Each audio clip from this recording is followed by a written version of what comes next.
자, 이번 강의는 제6절 공간구조론, 우리 시작론의 마지막 부분이거든요. 자, 여기를 이제 정리를 하면서 시작론 마무리하고 정책론을 좀 진행을 하도록 하겠습니다. 공간구조론은 도시 형성구조라고 이제 얘기를 하는데요.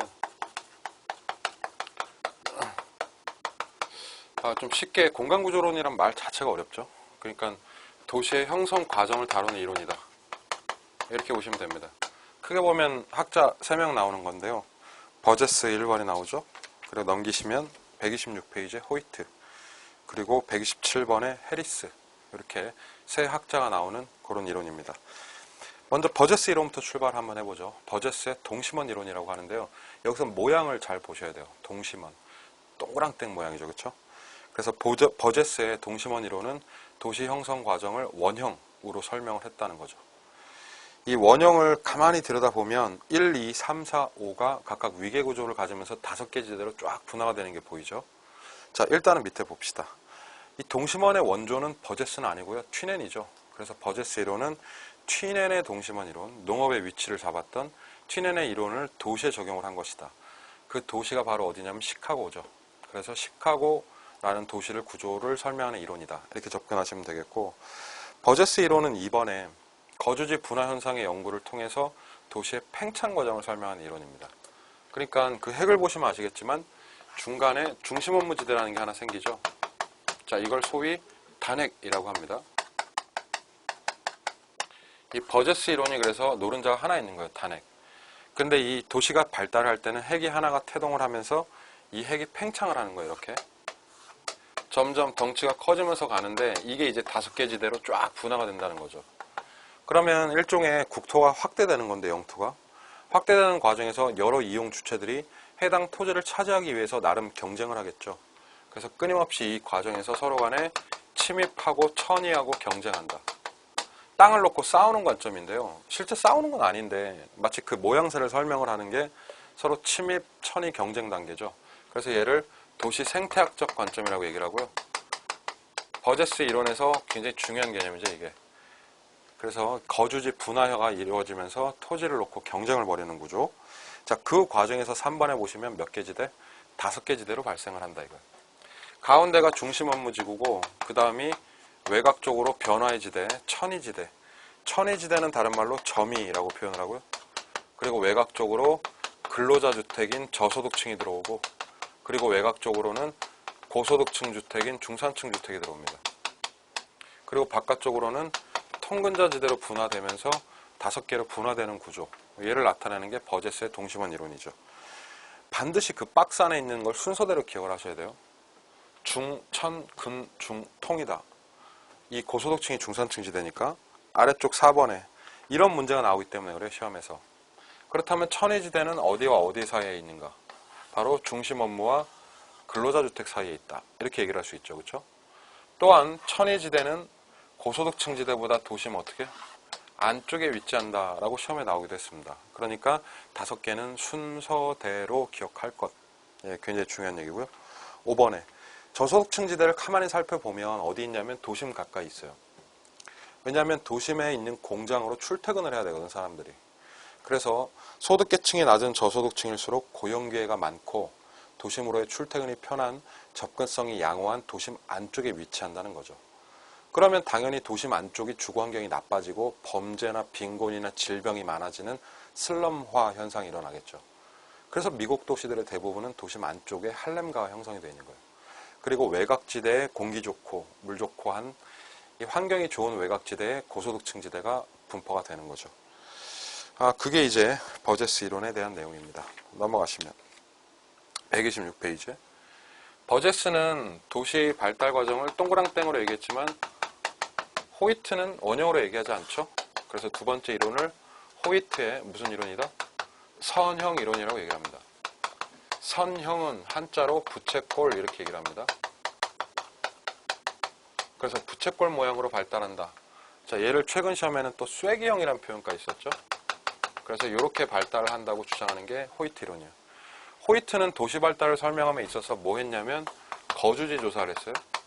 미국 전역에 특히나 고급 주택의 거주지를 조사를 해서 도시 발달 모양을 설명을 합니다. 고급 주택이 발달하는 모양대로 도시가 발달한다라는 가정에서 출발한 거죠. 호이트는 버제스 이론을 수정을 한 거예요. 그래서 버제스처럼 하나의 중심 업무지대를 놓고 얘기를 하는 건데요. 고급 주택들의 거주지 조사를 해 보니까 고급 주택들은 이렇게 외곽지대에 존재를 하더라. 그런데 그냥 이렇게 원형으로 뻗어나가는 게 아니라 고급 주택이 발달할 땐 반드시 이 발달의 축이 있더라라고 얘기를 합니다. 이 발달의 축이 바로 뭐냐면 교통망이죠. 그래서 호이트 이론을 설명할 때는 이 교통망 얘기를 안 할 수가 없어요. 이 외곽 쪽으로 도로가 뚫리고 이걸 고속교통망이라고도 하는데 이 도로망이 발달을 하면 도로망을 타고 부촌이 이렇게 형성이 되는 거죠. 이런 모양으로. 자, 보시다시피 이게 바로 무슨 모양? 부채꼴 모양이 되는 거예요. 그래서 교통망을 축으로 간다는 거 잊지 마시고. 그럼 요지대의 특징은 뭐냐면 주거 환경이 좋아. 외곽이니까. 그리고 도심으로의 교통망이 있으니까 접근성이 상당히 좋죠. 그래서 여기에는 이제 주택 지불 능력이 높은 고소득층만이 들어갈 수 있고 우리 중급지대는 바로 그 옆으로 형성이 되고 이 반대편에 이제 이렇게 저소득층 지대가 형성이 되는 구조. 그러다 보니까 호이트 이론으로 설명을 하자면 저급지대와 고급지대가 서로 분리된다. 이게 일종의 주거 분리가 일어나면서 도시가 발달된다라고 주장을 하는 거죠. 자, 아래쪽에 2번의 3번 동그라미 호이트의 이론은 단순히 도시 발달이 동심원 모양이 아니라 교통의 발달, 중요하죠. 교통의 발달을 축으로 부채꼴 모양으로 확대된다고 주장하는 이론이다. 5번 동그라미 호이트 이론에 따르면 고소득층 주거지는 교통노선을 축으로 뻗어가기 때문에 접근성이 도심으로의 접근성이 양호한 데 위치를 하게 되고요. 주택가격 지불 능력, 즉 얼마나 본인이 돈이 많느냐에 따라서 부자들은 이쪽에, 저소득층은 이쪽에. 그러니까 이 주택가격 지불 능력이 주거 공간의 유형을 결정하고 그것이 도시 발달의 모양을 설명을 한다라고 주장을 한 거죠. 예, 그래서 그 두 번째 이론을 호이트의 선형 이론이라고 부릅니다. 자, 세 번째 이론이 바로 해리스 이론인데요. 해리스와 울만의 다핵심 이론이라고 하죠. 이 다핵심 이론은 기존 이론 틀하고 조금 다른 게 기존에는 도시 발달을요 노른자를 하나를 놓고 얘기를 했어요. 자, 그럼 기존 이론을 단핵 이론이라고 하는 거고 근데 해리스 주장은 아니다. 도시 발달은 핵이 하나가 아니라 어떻게? 여러 개. 그래서 걔를 다핵 구조로 설명하는 이론이에요. 그래서 여러 개의 전문화된 핵이라는 표현을 쓰죠. 여러 개의 핵이다. 이게 일단은 첫 번째 포인트입니다. 그러니까 하나의 지역이 있으면 하나의 도시가 발달할 때는 핵이 동시다발적으로 여러 개가 생기고 이 생긴 핵들이 또 교통망으로 이렇게 연결이 되면서 이게 다발적으로 발달한다는 얘기예요. 그러니까 뭐 중심 업무지대를 축으로 하는 것도 아니죠, 이거는. 그래서 여러 개의 핵이 생기는데 시험 문제는 왜 이렇게 다핵이 성립되냐 이게 시험 문제가 될 수 있어요. 그래서 다핵 성립 원인을 잘 보셔야 됩니다. 그게 127페이지 아래쪽. 다핵 성립 원인이 크게 4가지가 있는데 2번, 3번이 참으로 중요하다. 자, 일단 하나하나 살펴볼게요. 1번. 업종별 입지 조건의 차이 때문에 핵이 생긴다고 얘기를 해요. 주거용이 원하는 입지 조건과 상업용의 입지 조건이 서로 다르죠. 그러니까 주거의 핵과 상업의 핵은 분리될 수밖에 없는 거예요. 이러면서 다핵이 되는 거고 두 번째, 동종 체크하시고 세 번째, 이종 체크하십니다. 동종이면 서로 같거나 유사한 것들이거든요. 그럼 유사하면 서로 모이는 성향이 있다는 거예요. 패션 이렇게 모여서 패션의 핵이 되듯이 동종이면 집중 또는 집적하면서 모여서 핵이 된다는 얘기예요. 근데 만약에 패션 있으면 여기에 전자가 끼긴 뭐하죠? 그럼 전자는 또 분리가 돼서 이종 활동으로서는 서로 떨어지게 되죠. 3번 얘기가 바로 그거예요. 이질 활동이면 서로 이해가 상반되니까 분산한다. 떨어져 나가면서 핵이 되는 거 하나가.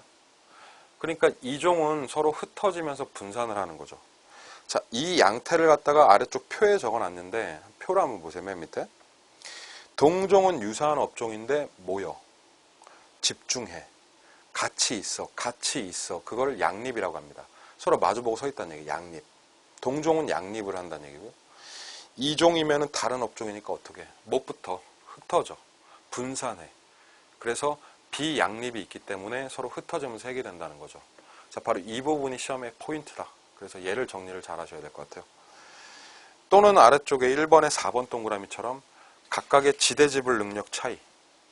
같은 업종이라도 임대료를 지불하는 능력 차이가 있으면 메인 상권이라는 메인 핵이 형성될 수도 있고, 능력이 없으면 부차적인 하위 핵의 존재를 하겠죠. 그래서 임대료를 지불하는 능력도 다핵 성립 원인 중에 하나다. 이렇게 보시면 되겠습니다.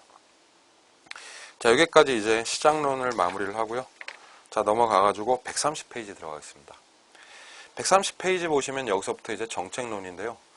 이 정책론도 5문제 정도 나와죠, 시험에. 근데 이 정책론의 시작은 사실 어디서부터냐면 133페이지부터 공부를 열심히 하시면 돼요. 정책이라고 하는 게 부동산 문제에 대한 정부의 해결책이거든요. 그래서 앞부분에서는 30, 31, 30에서는 문제에 대한 여러 가지 얘기를 합니다. 제가 뭐 자세히 디테일하게는 안 볼게요. 그냥 몇 가지 골라서 볼 건데 130페이지부터 바로 문제 몇 가지만 좀 체크해 드릴게요. 부동산의 문제라는 건 크게 두 가지다. 땅의 문제와 집의 문제. 그러니까 토지 문제와 주택 문제로 나눠볼 수 있죠. 땅 문제는 다시 한번 물리적과 경제적 문제로 나눠지는데, 물리적 토지 문제라는 건 땅이 없다는 얘기거든요.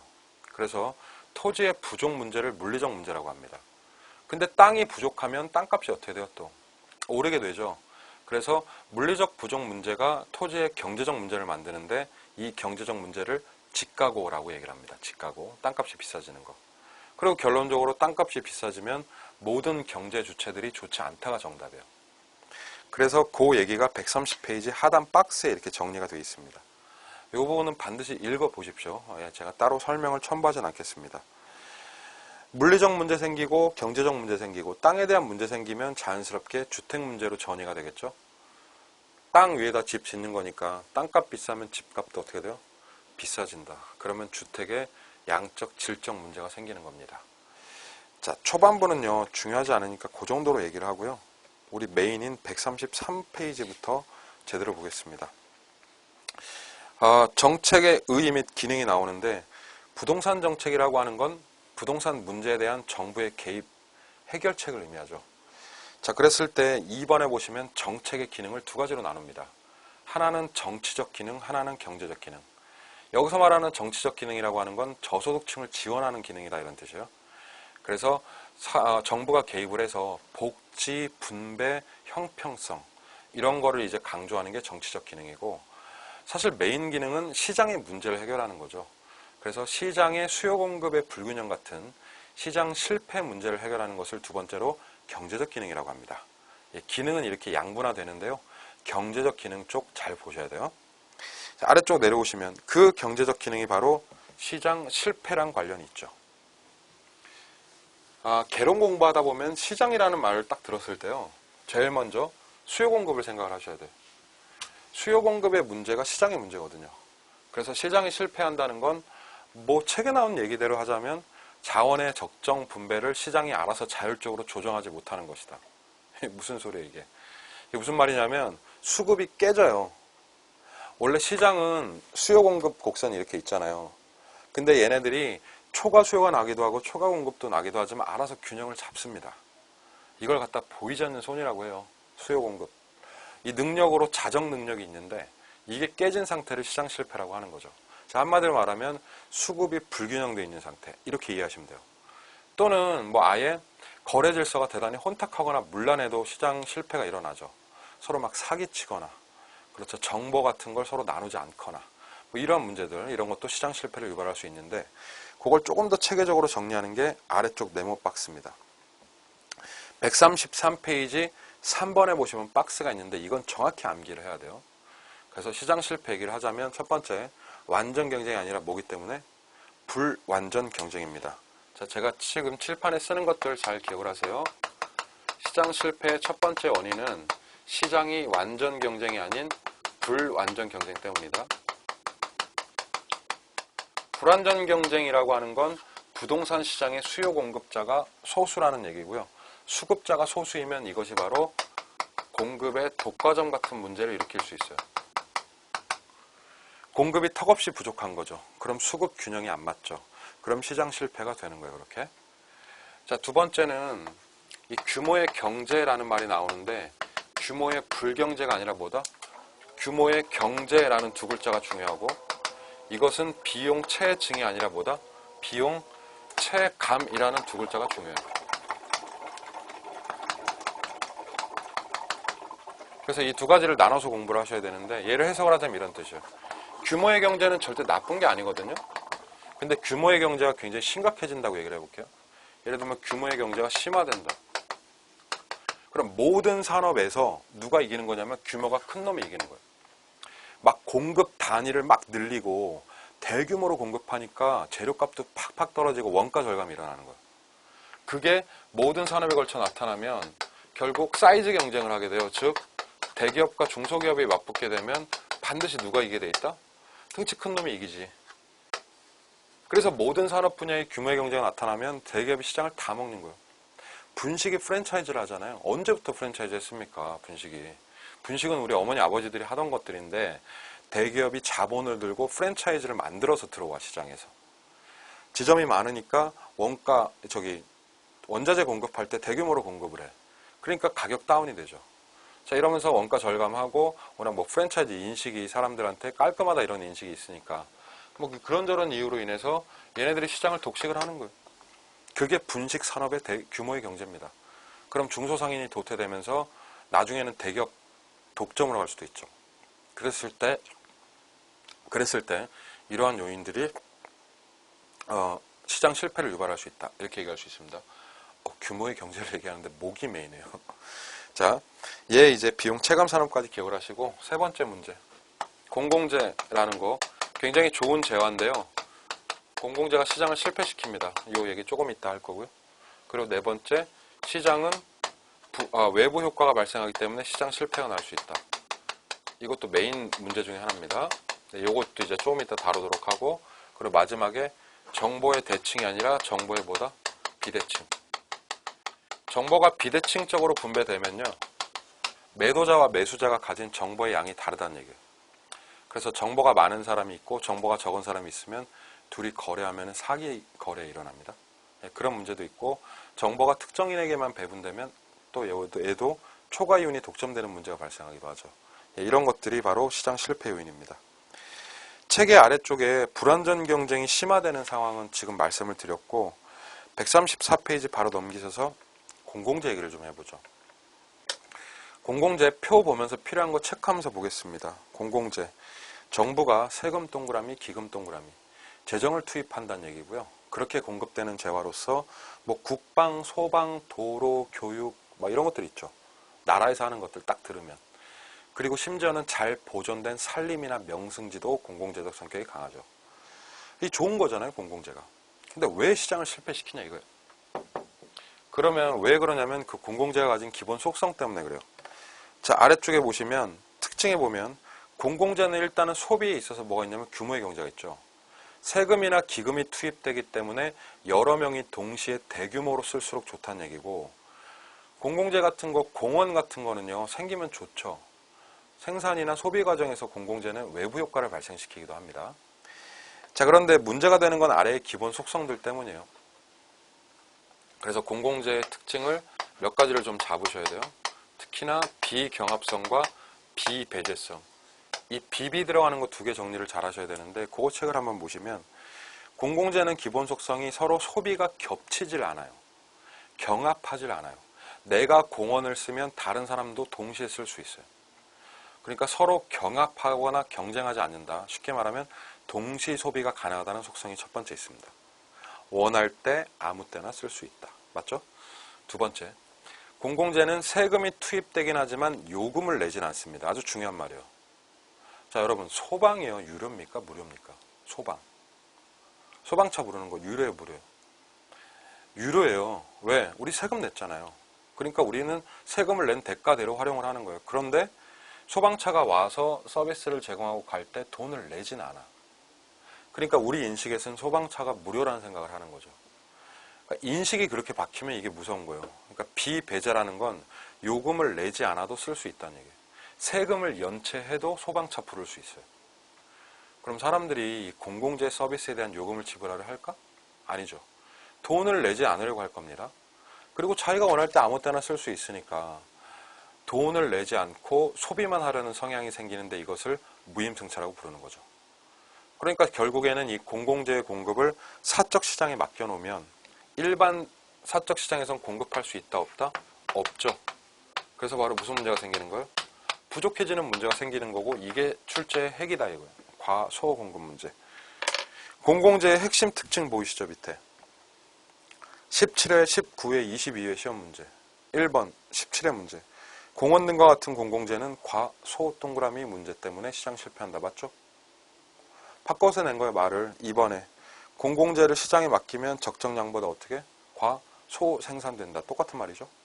3번에 공공재 공급을 시장에 맡기면 필요한 양만큼 충분히 생산되지 않는다. 이렇게 되지 않습니까? 그러니까 공공재는 뭐의 문제다? 과소 공급의 문제다. 이렇게 정리를 하시면 되는 거예요. 자, 그 다음에 아래쪽 3번에 엄청나게 중요한 효과. 자, 무슨 효과요? 외부 효과입니다. 뭐 당연히 별표죠, 이 부분은. 자, 외부 효과는 우리가 앞에서 언제 배웠었냐면 총론에서 배웠어요. 외부 효과 발생 원인에서 외부 효과는 부동성 때문에 생긴다 이런 말씀 드렸거든요. 앞선 강의에서. 자, 토지는 어떻게 돼 있다? 고정돼 있다. 토지의 위치가 짱 박혀 있다. 그러면 내 의사와는 상관없이 외부의 영향에 노출이 되는데 바로 옆에 있는 거에 영향을 크게 받겠죠. 그래서 원인은 부동성과 인접성을 잡아요. 두 가지. 일단은 쫙 들어보시면서 이해를 해보십시오. 근데 내 땅이 있는데요. 내 땅 옆에 인터체인지가 생겼어요. 고속도로. 최고죠. 그러면 그걸 정의 외부 효과라고 합니다. 긍정적. 그리고 주변에 핵 폐기물 처리장 생겼어요. 헉. 나쁘죠. 얘는 무슨 효과? 부의 외부 효과. 근데 정이 생기던 부가 생기던 내 땅을 들고 가거나 피할 수 없어. 왜? 부동성 때문이다. 이런 얘기예요. 오케이. 그럼 외부 효과는 두 가지가 있구나. 뭐와 뭐가? 정과 부가 있는데 이 외부 효과의 정의를 똑바로 할 줄 알아야 됩니다. 이 정의에는 4개의 출제 포인트가 나와요. 이렇게 1, 2, 3, 4번. 첫 번째, 외부 효과는 거래 당사자 간에 일어나는 건 아니에요. 외부잖아요. 그래서 제3자에 의해 발생하는 효과다. 근데 제3자가 나한테 영향을 주는 건데 그거를 사전에 의도했다? 아니요. 의도하지 않게 영향을 주는 거고 시장을 통했다? 아니요. 시장을 통하지 않았으니까 외부 효과라고 하는 거죠. 통하지 않고 나한테 긍정적, 부정적 영향을 주는데 거기에 대해서 거래가 된 거야, 안 된 거야? 안 된 거야. 다른 말로 하면 전혀 보상이 이루어지지 않은 상태다. 개인의 경제 행위가 누군가한테 영향을 줬는데 거기에 대해서 대가가 지불되지 않은 상태죠.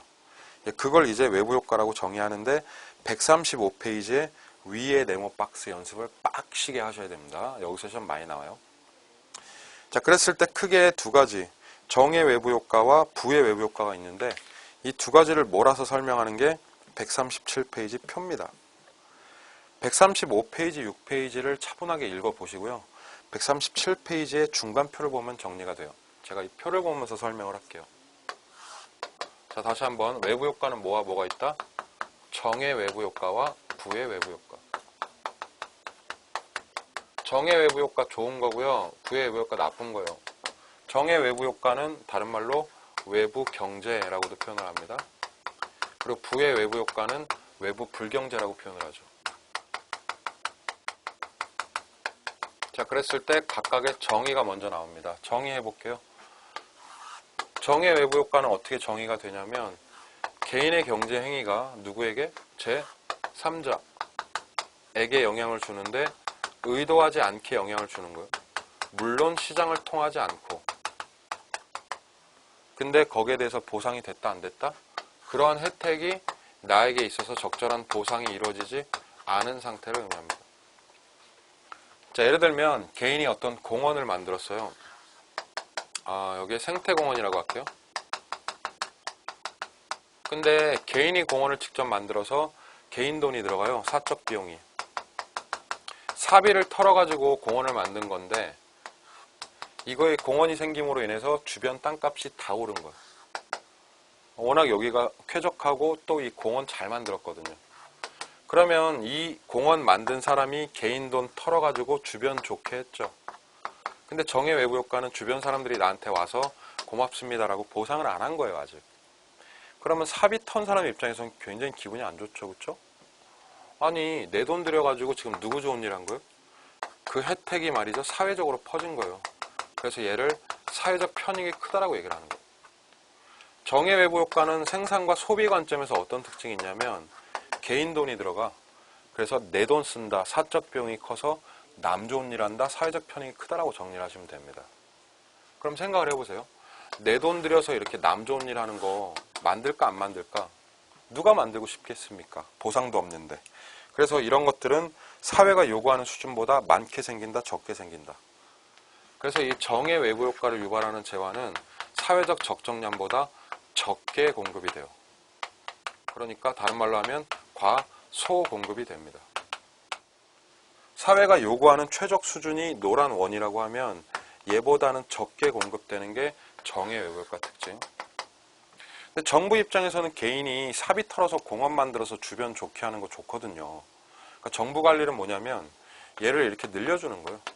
그래서 정부 정책은 공급을 장려하고 보조금을 주고 세금 깎아주면서 공급을 어떻게? 증가시키는 정책을 편다. 그리고 사회적으로 보면 이러한 정의 외부 효과를 유발하는 시설들은 누구나 다 집 앞에 유치하고 싶어 하겠죠? 자, 그러한 사회적 현상을 영어로 핀피 현상이라고 부릅니다.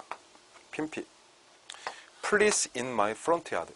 Please, 제발 나의 앞들에 좀 설치해줘. front yard, 앞들입니다. 나의 앞들에 제발 설치해달라. 그게 핀피예요. 그래서 얘는 유치 노력이 벌어진다. 이거. 반면에 부의 외부 효과 정의해볼게요. 부의 외부 효과는 개인의 경쟁의가 제3자에게 의도하지 않게 이번에 손해를 끼친 거예요. 시장을 통하지 않고 역시나 보상 없이 손해를 끼치는 거예요. 좀 더 쉬운 말로 하면 이번에는 공장주가 있는데 공장주가 폐수 방류를 하는 거예요. 폐수를 방류했더니 이 아랫마을 사람들이 죽으려고 하는 거예요. 이것 때문에. 부정적 효과가 나는 거죠. 근데 공장주가 의도하지 않게 지금 피해를 준 거죠. 얘네를 죽이려고 폐수를 방류한 건 아닐 거 아닙니까? 그래서 의도하지 않게 했는데 미안합니다 라고 보상한 거 안 한 거예요? 안 한 거예요. 걸리지도 않았고. 그러면 이 손실은 누구 피해요 결국? 그렇죠. 얘는 사회적 손실로 이어지죠. 그걸 갖다가 이제 사회적 비용이 크다라고 얘기를 합니다. 남이 돈을 쓰는 거예요. 그리고 누구만 좋은데? 나만 좋아. 공장 주인 나만 좋아. 내 돈 아꼈거든. 내 돈 폐수 처리하는데 안 썼거든요. 그래서 남이 돈 쓰고 재미를 내가 본다. 사적 편익이 크다라고 얘기를 하는 거예요. 그래서 이게 부의 외부 효과의 경제적 특징이죠. 남이 돈 쓰고 내가 재미 보는 거. 그럼 이런 것들 가만히 냅두면 우리 사회가 참아낼 수 있는 수준보다 어떻게 돼요? 많아진다는 얘기예요. 그래서 얘는 많게 공급이 된다는 얘기고, 즉 과 무슨 공급? 잉 공급 된다는 거죠. 그럼 정부 관리는 뭐예요? 이 공급을 줄이는 거예요. 공급을 최정량에 맞게끔 줄이는 거예요. 그래서 장려하는 게 아니라 되려 어떻게 한다? 규제를 하겠죠. 보조금을 주는 게 아니라 벌금이나 과태료를 때리는 거예요. 그래서 공급을 늘리는 게 아니라 공급을 감소시킨다라고 보셔야 됩니다.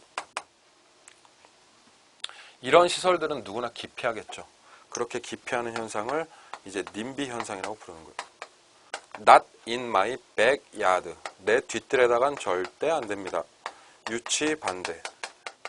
이게 부의 외부 효과의 특징이죠. 자, 그래서 그 표를 보시면서 그렇게 정리를 하시면 외부 효과의 정리가 됩니다. 136페이지 아래쪽 외부 효과의 특징 보시면 쭉 읽어볼게요. 1번. 외부 효과는 생산뿐만 아니라 소비 과정에서도 발생을 합니다.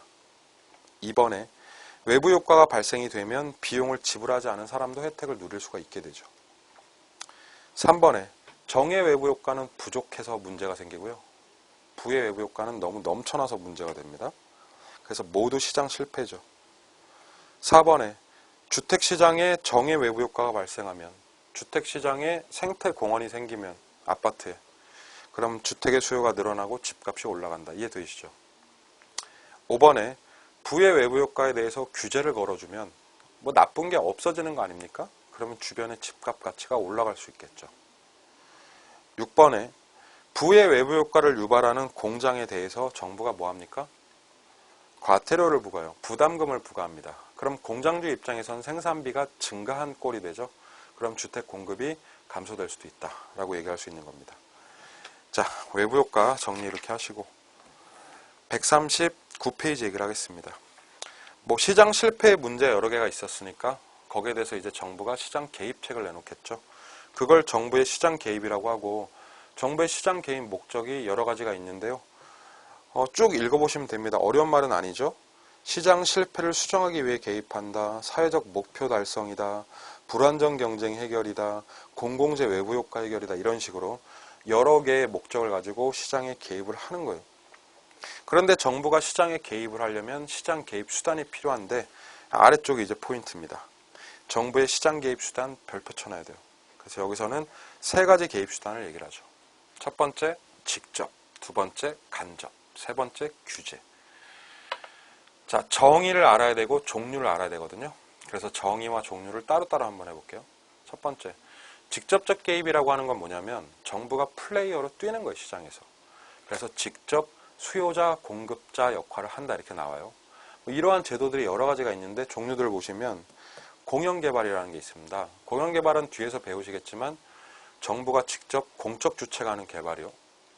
그리고 이 공영개발 방식은 대부분 수용을 합니다. 매수 방식. 땅을 강제로 사는 거예요, 이렇게. 정부가 직접 사죠. 그리고 직접 보상비도 풀고 직접 하는 거예요. 그래서 얘를 직접적 개입이라고 하는 거고, 환지 방식도 직접 개입입니다. 아래쪽에 토지은행도 정부가 직접 땅 비축하는 거고, 임대주택 풀어내는 것도 직접 주택 공급하는 거죠. 이런 게 직접적 개입이에요. 간접적 개입이라고 하는 건 정부가 직접 수요 공급하는 건 아닙니다. 그래서 여기서는 시장 기구의 기능을 통해서라는 표현을 하죠. 그러니까 시장의 틀을 유지하면서 정부가 간접적 개입을 하는 건데, 뭐 예를 들면 세 가지 나오죠. 3대 요인. 보, 조, 금이라고 머리 글자를 따세요. 보조금, 조세, 금융. 이게 대표적으로 서포팅 기능, 간접적 개입.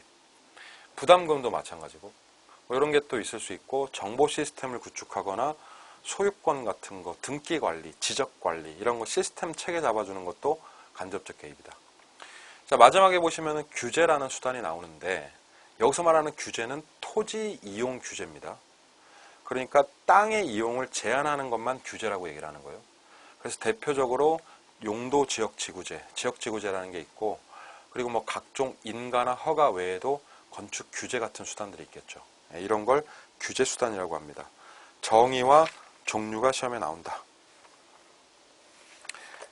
다음 장 보시면 이제 본격적으로 토지 정책이 펼쳐지는데요.